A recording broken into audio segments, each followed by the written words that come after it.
On this episode of ResiWeek, home audio shipments are growing, Anthem's got a new auto room correction, and a smart home deep dive. All this and more on this episode of ResiWeek. The network for the AV industry. What are you listening to? This is AV.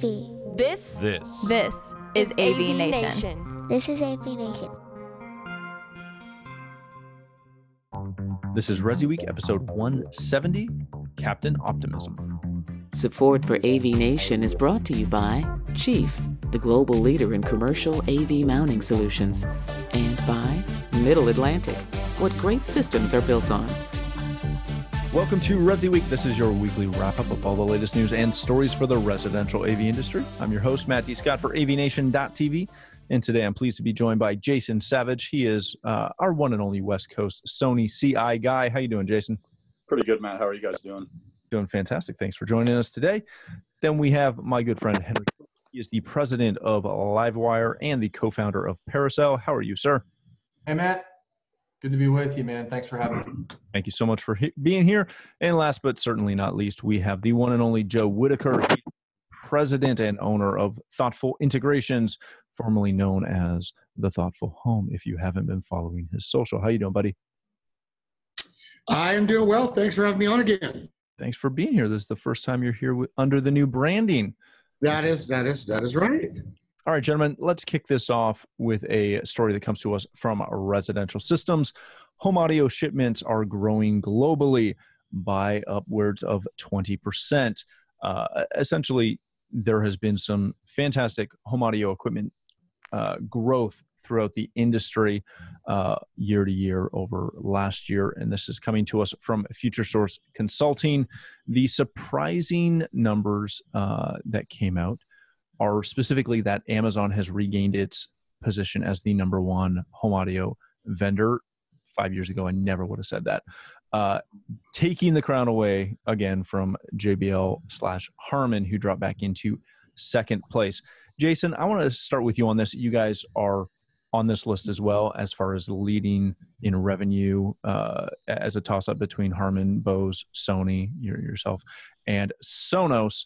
Jason, when you look at these numbers, when you follow this, is it at all surprising that Amazon has, not only at the top of this list again, but that they've beaten JBL again? They're back up there again. Is that just the quick money that's involved in Alexa? Is that all that this is attributed to? Yeah, I mean, if you read the article, it's kind of difficult to really suss out the exact, types of products. It lists Bluetooth speakers and non-traditional audio products. Obviously, those are the categories in audio that are, going in the upward direction, as opposed to, component sales like AV receivers and separates and components, which, quite frankly, just aren't aspirational products to younger people now. So they identify audio with this blob, with this speaker, with an Amazon Alexa, as you say. So I think, by and large, this is just a broader representation of what's happening to the audio industry in general. And it's accessible, easiest through Amazon, and that's why they're on the top, in my opinion. Very good. Henry, when you look at this article, when you read through this, one of the things that kind of caught me off guard, and it really shouldn't, at first glance, I was, wow, really? That surprises me. But as I read through it again, it's like, hey, this makes sense. But China has experienced the quickest growth so far, says Hamlet of Future Source. When you look at this, China's had huge growth. Russia's had great growth as well. When you take China out of the equation, Eastern Europe has the highest growth with almost 20% year over year. That's something that, as traditional integrators, we can't really harness. We can't jump on because, again, it's hard to be a residential integrator who's global. But when you follow this trend, seeing what Eastern Europe's doing and what China's doing, is there any way that you can parse that and use that within your company? Or is that just, again, anecdotal information? I feel like hockey stick growth is easy to achieve in emerging markets and markets where that they previously maybe didn't have the infrastructure in place, or they're just kind of entering and taking the on-ramp onto a highway and jumping in. So the best analogy I could offer up might be around why Europe was so fast to cellular, whereas the US lagged behind.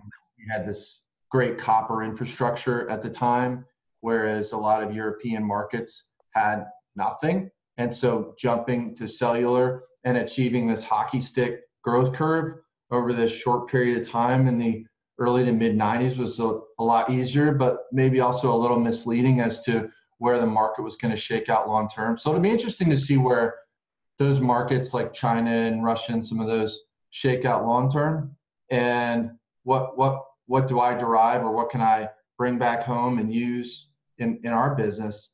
I will sort of look at a report like this and say, we continue to live in the United States of good enough. And it makes it much more of puts much more of a burden on us to really understand who our customer is and who our customer isn't. And we've gone as far as to actually profile and create a persona around who our ideal customer is. The guy's name is Gene, by the way. And so, and so Gene maybe knows how to do it himself. Maybe he spends a lot of time online, etc. But he values his time and he values service. And Gene may end up paying us to put in an Alexa speaker in the kitchen and a multi-room audio system. So the takeaway for us is really a further emphasis on understanding who our customers are and aren't. And when we segment it out, paying for service really rises to the top. And it's cool to see these reports, because we could say, okay, great growth in these speaker areas, etc. And it just makes us, I think, as integrators, just really have to be that much better at running our businesses. Very good. Joe, I've got kind of two comments for you that I'd like your opinion on. One, when you look at the article across the categories, they mention that integrated voice assistants grew 42%, smart speakers increased by 79%, and soundbars only had a 6.3% volume growth, which was the only category to see value outperform volume. So one, I want you to touch on that, but two, touch on the elephant in the room. Not once in this article did they mention Apple or Google. And Apple, I get, they've had a lot of trouble with HomePod. Google, everyone keeps telling me Google is the one that's going to come and take Amazon's throne. They don't even mention it in this article. What's up? So you look at those two things right away, and obviously a big part of the growth has to do with voice assistants being in smart speakers. But when you look at the kind of the Google Apple thing, you're right. That's why Apple is struggling, is what they've had going on with the HomePod, and then also not embracing some high-res audio the way other brands are. You saw announcements from Tidal and Plex, and then what Sony does with high-res audio. They're not bringing in the things that people are actually wanting, asking for, or are passionate about. And that's what runs audio. But the Google thing, to me, there was another article recently that listed, basically the kings of voice. And to see, Amazon, of course, up at the top, that's what it's going to be. But to see Josh AI as the choice above Google, that should be an eye-opener. Because Google has made itself stagnant by not creating any kind of innovation. Mm-hmm. They came out with a good platform, some good algorithms, search that is top-notch above everyone else, but they didn't follow the consumer trends. They followed what their engineers and their marketing team might have thought was a good idea. They didn't follow the consumer trends at all. And that's why, like you see, Sony's upticking a lot of this right now. Amazon's upticking a lot of this right now. They're watching the consumer plays, not the marketing plays or necessarily the tech plays. They're watching what people want. That's why there's really no mention. Hate to be a predictor of bad news, but give it another, 12 to 16 months. Apple's already started to catch wind of this. Apple might jump ahead of Google really quick because they've got some announcements that just came out, some other stuff jumping. They might jump ahead of Google, which is something I never thought I would say. As far as the way the category breakdowns, those actually make sense to me when the biggest driver right now is built-in and integrated voice assistants. Because if you look at something like the Sonos One or some of the other products out there with Amazon built in or Google's platform built in, the more you diverge from the voice assistant, the less built-in options you get. So you take a Sonos One, well, it's lacking drop-in. Well, then you jump to the play bar category, like Polk's play bar and a couple of the others, you lose drop-in and some other features. So as you go farther away and disparate from bookshelf to the other form factors, like some of the receivers with built-in integration, you lose more and more and more functionality when the increased functionality is what the consumer is actually asking for. And that's where the buying decisions are happening. So, it all boils down to what goes on with a lot of manufacturers right now, where engineer thinks he knows it all. But if you ask a guy like Jason, who's out in the forefront, he's going to have an entirely different opinion because he's talking to the people who are selling and buying. He's going to have an entirely different opinion. And those are the ones that are selling right now. Very good. All right, gentlemen, let's move on to our next story of the day. This comes to us from Residential Tech Today. Anthem launches ARC, Genesis Room Correction Software. Now, ARC for them stands for Anthem Room Correction, not Audio Return Channel. So that one's going to be fun to explain. But more importantly, they have offered this new room correction software that will be available on a majority of all of their receivers, processors, and preamps, and allows you to go through each room or each zone and have access to this entire suite of room correction DSP. Henry, I want to start with you on this one. When you look at this, this is something that highly impresses me and intrigues me, but I also have a moment of trying to figure out why.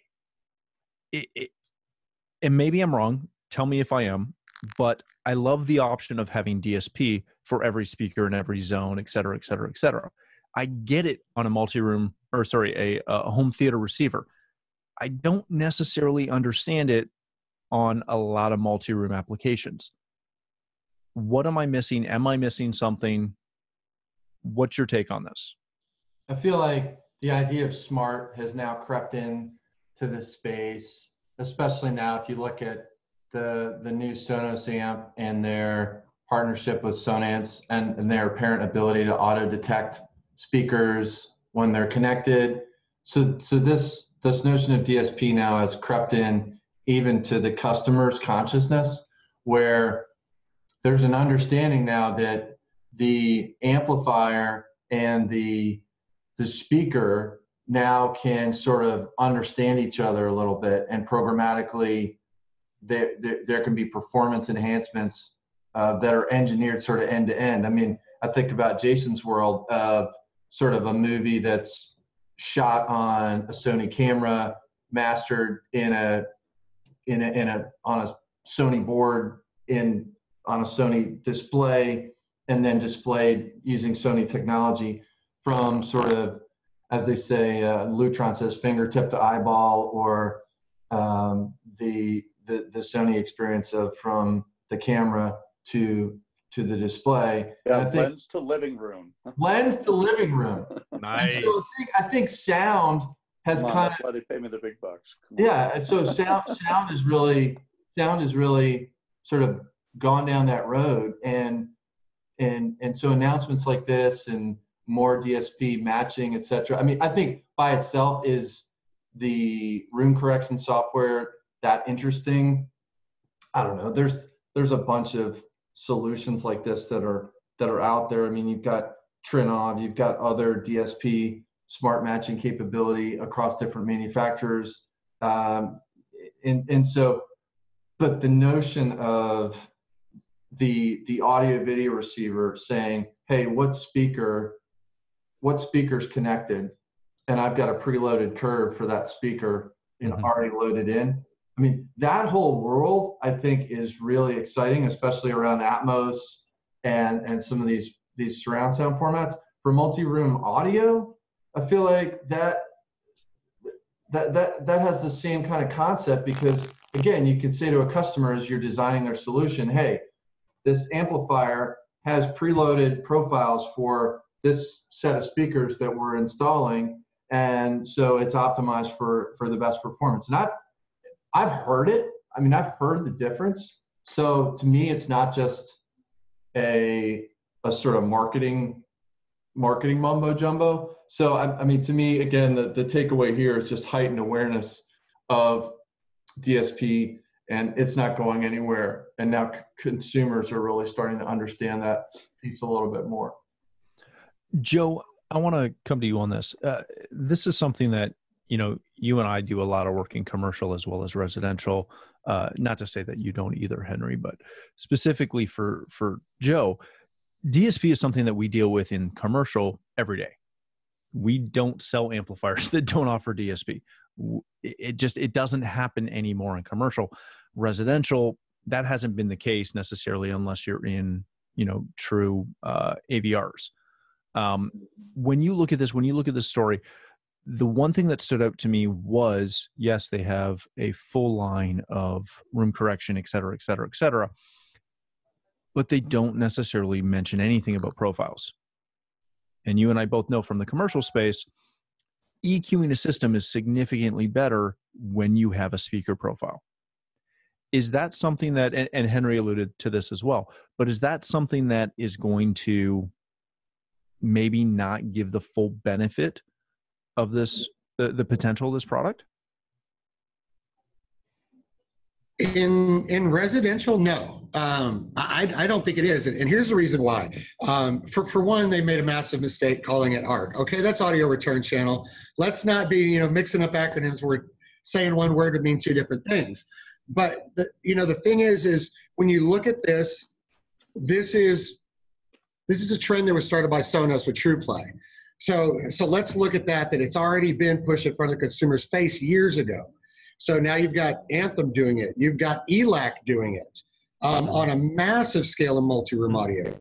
But you have to think of what this is. In a residential environment, take away the fact that you know anything about commercial DSP. This is not speaker and amplifier profiles. This is true room correction. It doesn't matter which one of their amps you use, whose speaker their speaker use. This is actual room correction. Same thing that ELAC is doing. The reason why this is important and why it's going to be a big hit is you look at all the trends that have happened in our space in the last 18 to 24 months, getting interior designers, architects, builders more involved.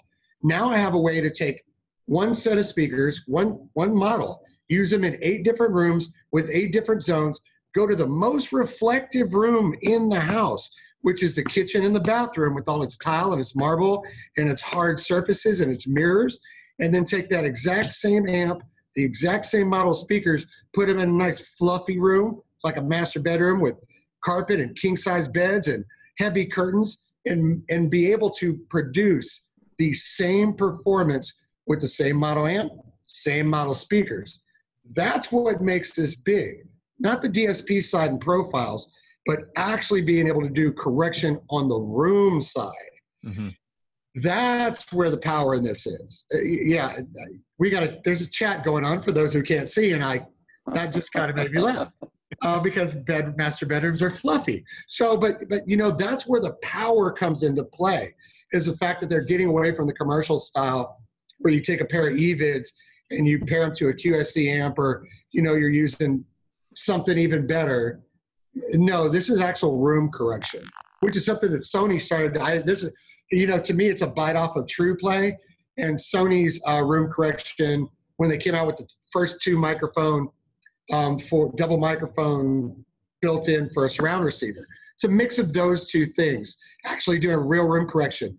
But the big thing before we jump to somebody else is the fact that they let you save a profile, so to speak, of a room and change it, and they note it as Well, if your customer upgrades the speakers, that's not where the power is. The power is with the homeowner and the interior designer that is going to change chairs, tables, couches, all of that. And you're constantly having to re-EQ the room based on differences of furniture, person occupancy, those kind of things, which sit outside of our control already.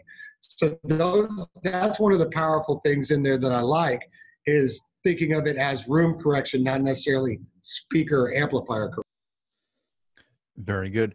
Jason, when you look at this, and I know it's always entertaining to have a conversation about a competitor's product, but when you look at this, the couple things that really hit me were, as Joe kind of alluded to, those multiple profiles, being able to switch those in theory on the fly for different configurations. If you've got a room that is occasionally home theater, but sometimes it's going to be used for 2-channel, you can swap those.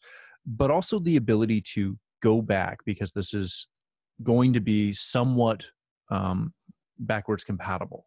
The ability for integrators to go back and offer this as a new upsell and a new feature set, not to mention that ability to, reach out to your clients on a fairly continual basis and say, hey, did you redecorate this year? Let us come in and re-EQ your room for you. Is that where a lot of residential audio is going? Into that multiple configuration, multiple adjustments down the road? I think there's, just like every planet foundation, there's different layers of strata, right?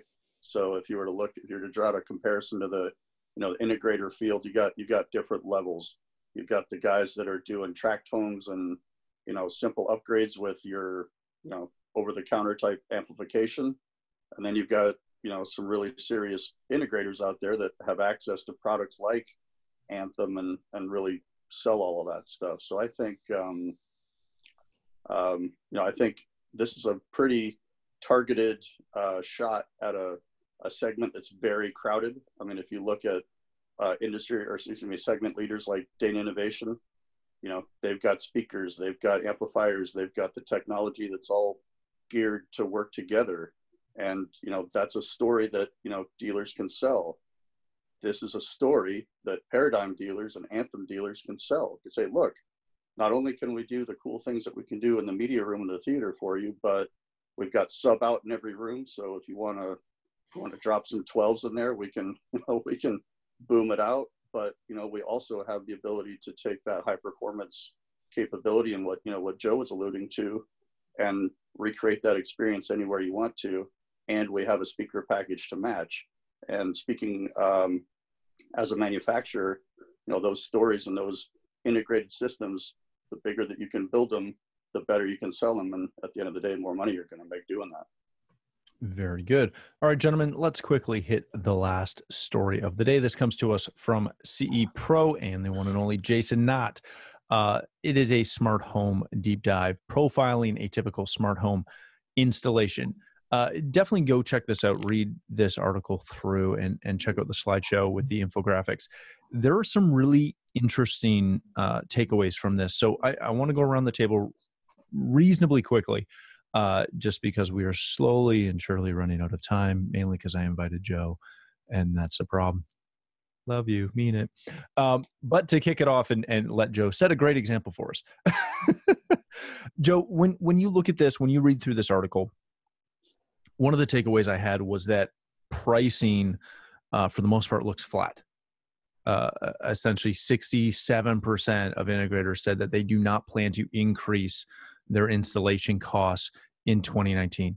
I know my company has had years since we've done a price increase, and we keep going, yeah, we're not going to do it this year. We'll do it next year, and we never do. Is this a factor of the market, or is this just integrators not wanting to increase pricing? Is it that simple? I'll make it as quick as I can. I think it goes to a couple of things. We did a price increase a couple of years ago, just kind of reevaluating. But I think the three big things on why you're not seeing that right now is, number one, housing market has been okay. Not great, hasn't fell off, but you have all these financial people talking about a burst of a bubble, a drop, a scared point. Those are years you don't want to raise your price, period. because then you're going to lose more than you gain. It's just a natural thing of business. We saw that in 07 and 08 when I accidentally raised prices in 07. So I know. The other thing is, we're not really seeing it a lot because we're seeing a growth of a lot of new companies springing up, a lot of new manufacturers, a lot of new distribution models. And it's really hard for you to justify raising a price in a place that is an oversaturated market. We have 10 to 15 other integration companies, and you're going to all of a sudden make yourself the most expensive guy in the neighborhood? Not a chance. The last thing is, right now it is a seller's market, not a buyer's market. So that gives us a chance to grasp massive amounts of projects at a same price versus smaller amounts at a larger price. No sticker shock, easier to sell. It's just kind of how the market is going right now. So Matt, I'm taking you on. It's about the market. Very good. Jason, I want to come to you next on this. One of the things, and Joe kind of jumped ahead of this on our first story, which annoyed me a little bit, which is why I called him out. So impolite. So right? impolite. Right. And he's from the Midwest. He shouldn't be. He should be almost Canadian. Clearly not Canadian, though. No, clearly. Jason, one of the biggest surprisers, that's a terrible word. One of the biggest things that surprised me in this was the voice control segment. I expected Alexa to be dominant. I didn't expect her to be 71%. The shocking thing was that Josh AI came in at 17%, the next biggest, beating Apple by more than double. Obviously, they're an upstart within our industry, so we should all be big fans of them and big fans of them taking on Amazon and doing well. And I'm not trying to take anything away from Josh AI, but it was surprising. What accounts for that push? I think there's a demand for a second runner. I'll just put it that way. Everybody wants an alternative, and especially one that you can lay over targeted solutions. There's a lot of mistrust of a thing like Amazon just because of all of the negative press, etc.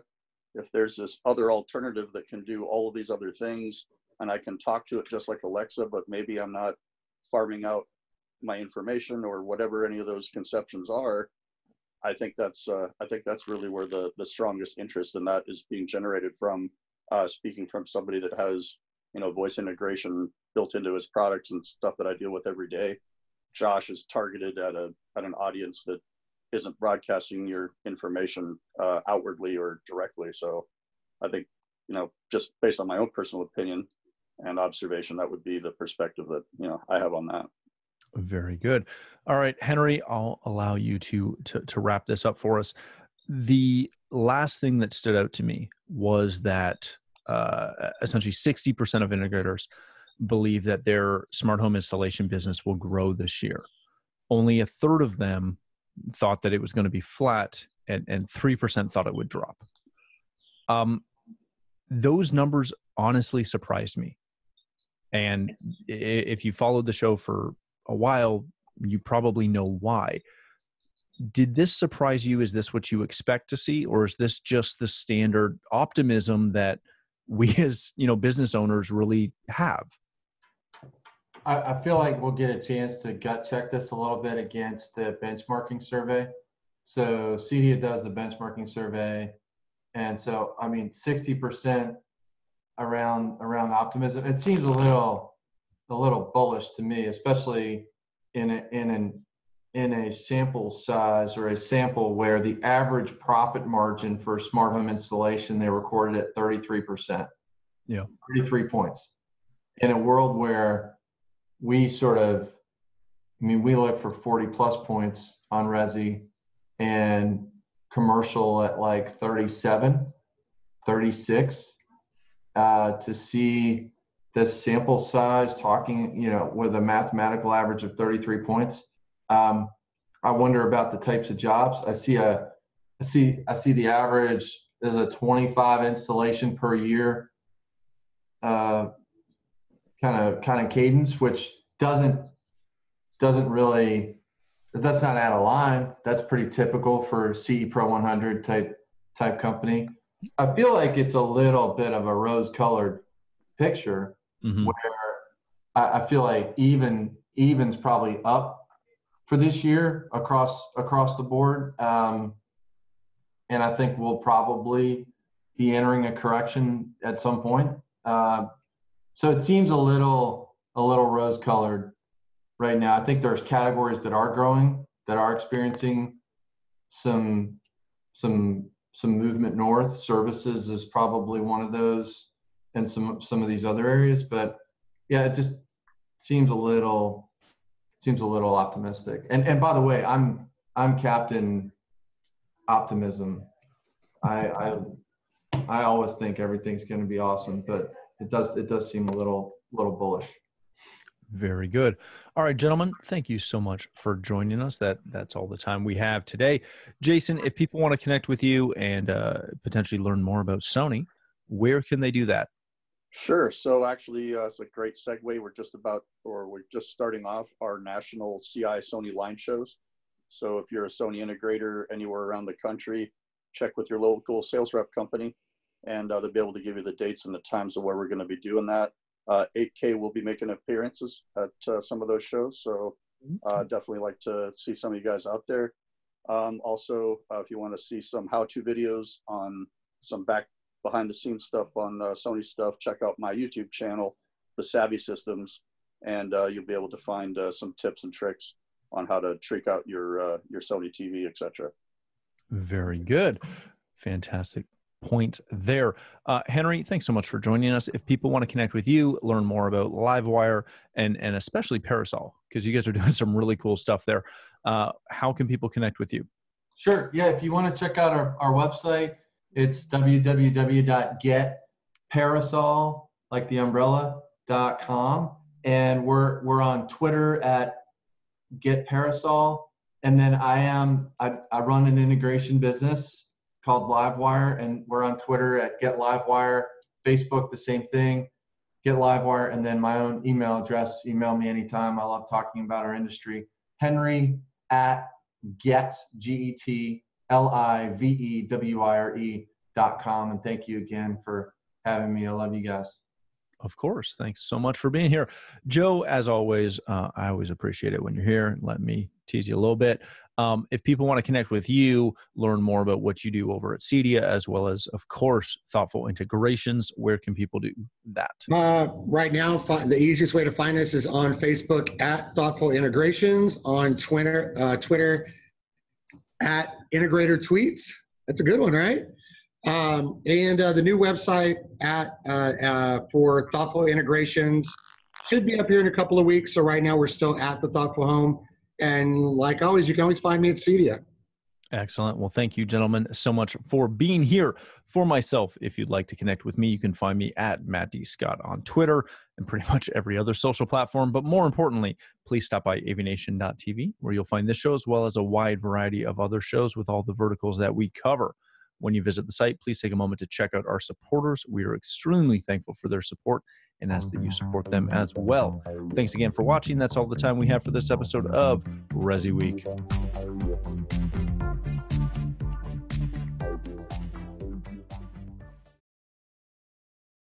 So, Jason, tell me how you really feel about the ARC.